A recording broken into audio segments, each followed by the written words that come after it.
guys, so today I am doing, I decided to do, because I wasn't really sure what to make this video on, but I decided to choose 7 popular books, or books that I think are popular anyways, and choose 7 corresponding books that are kind of like the popular book.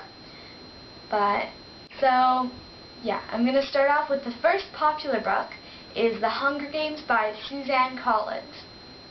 And if you have never heard of this book, you've probably been living under a rock, but this book is about a girl named Katniss, and she's living in a society where there are 12 districts surrounding the capital.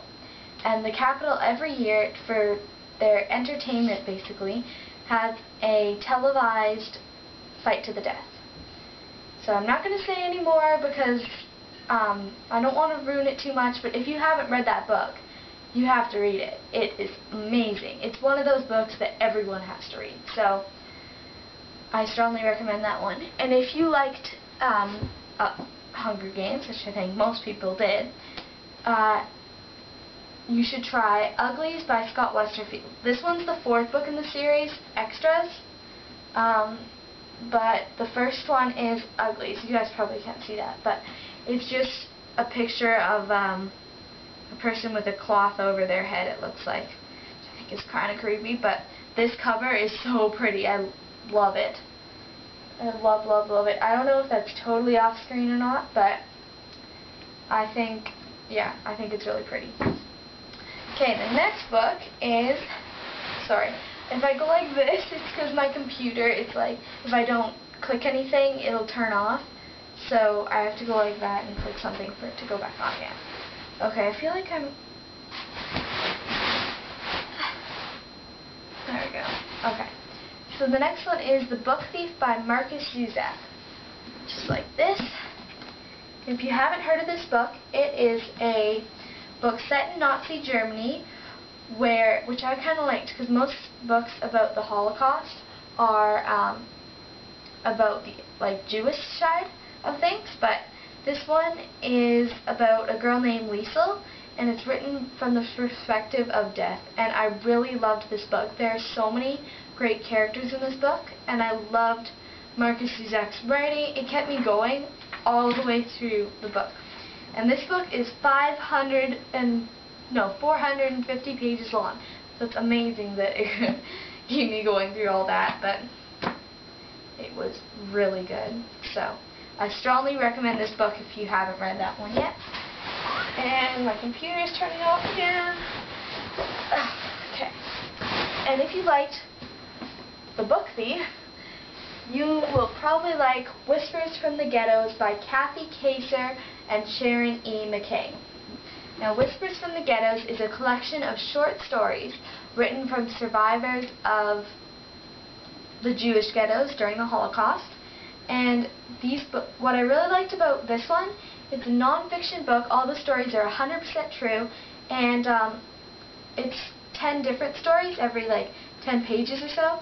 So if I didn't like one of the characters, or if the story was just too sad for me or something like that, then I knew that in 10 pages it'd be a different story.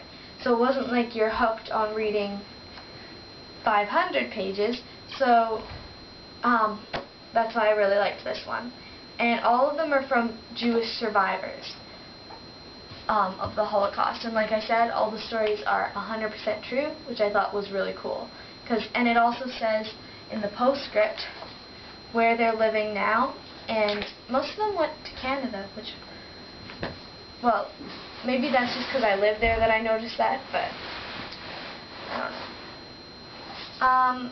The other thing, when you were in elementary, or maybe still now, if you like those candy apple books, or those romance books with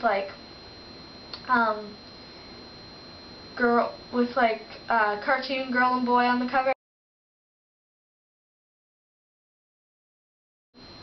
you would probably like the Click or Pretty Little Liars series. I've never read any of these books, like Candy Apple, Pretty Little Liars, or The Click, but I have heard from friends that The Click and Pretty Little Liars are very good. So, okay, next one.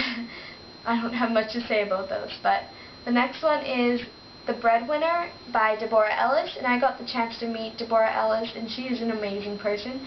She has traveled to Afghanistan and Pakistan and a bunch of third world countries collecting stories, and she puts them into these books that she writes.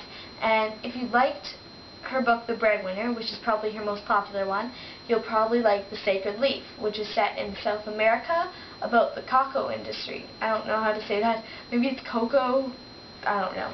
But it's spelled C-A-C-A-O. It's a very good book, though. And it was... Okay, the next one is, if you liked any book by Meg Cabot, which I know I did. I think she's a pretty good author, actually. She's really funny, too. Then you'll probably like Does My Head Look Big in This by Randall Abedel Fattah. And I probably pronounced that name totally wrong, but I'll put it down here just so you guys know what the spelling is, and because I think I'm saying that totally wrong, and I'm really sorry.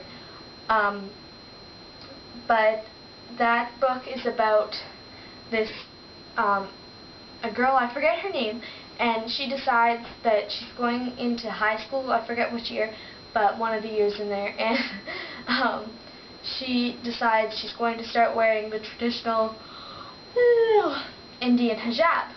So it's all about how she adjusts to it and how she adjusts, like, people staring at her and what other people think of her.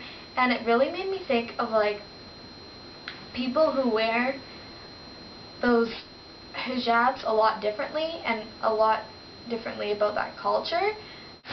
Yeah, by the way, if any part of that offended anybody in any way, I'm really sorry, because it was not intended to at all. So